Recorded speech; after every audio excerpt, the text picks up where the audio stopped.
Sheila Kitchens, Milwaukee, Wisconsin. I have 3 sons that are currently incarcerated. David, he's my oldest, he's 31 years old.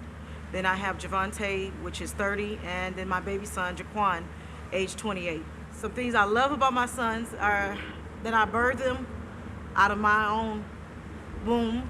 I raised them as a single parent. I poured life into them. I raised them by myself, and I miss their smiles, their protection, and just their presence being here, because they were overall good kids. I understand how the jail system is constructed and how they just pack everybody like sardines, and I knew that nobody wanted to give them a voice in order to help them in their situation. I've heard so many horror stories from my boys, because they always call me and told me how they've seen people die from COVID, and just horrible things that is happening, and nobody seems to care or either speaking up about it. What I want different, first of all, is rights to be restored to incarcerated individuals. Even though they're in the gated communities, they do not need to be treated inhumanely. They are humans, and they should be treated still, with rights and respect. They still should be able to be protected by the very institutions that they're being held in.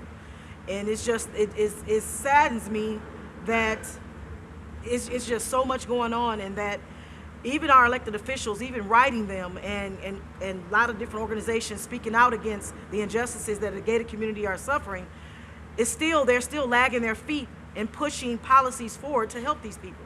It's like a family, a community.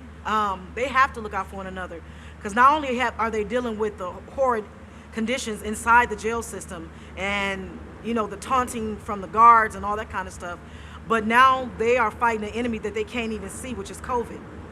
And they're not being given cleaning supplies. My son tells me this all the time: cleaning supplies, masks, and they're not even being quarantined.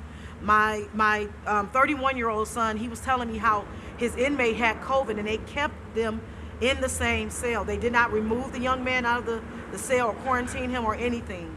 So he's scared for his life. And my older son, David, he has asthma. So he is even more so affected because his breathing.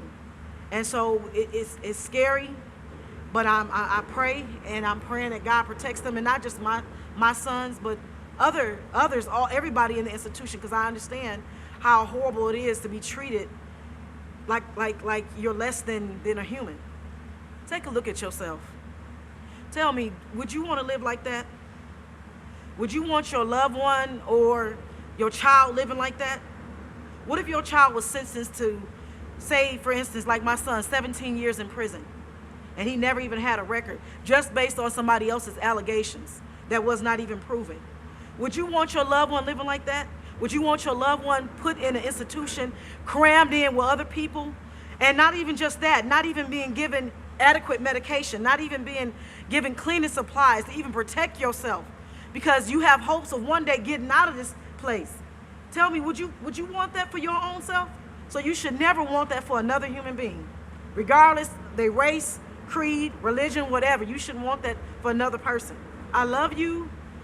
I'm proud of you for staying strong and holding on this long in the jail system, and just know you're gonna be out free one day soon. So just hold on, and just know, like Miss Weeda Lockett said of our the VP of All of Us or None, she said that, you know what, you're gonna get out, and I want you to know that you got people out here fighting for you.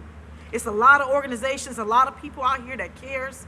So just hold on and stand strong, and look out for your brothers and sisters that are in the gated community, because y'all gonna be free one day, and we're gonna help policies be passed to make it better for y'all in there, and also when you get out, so you can have opportunity out here to get yourself back on track.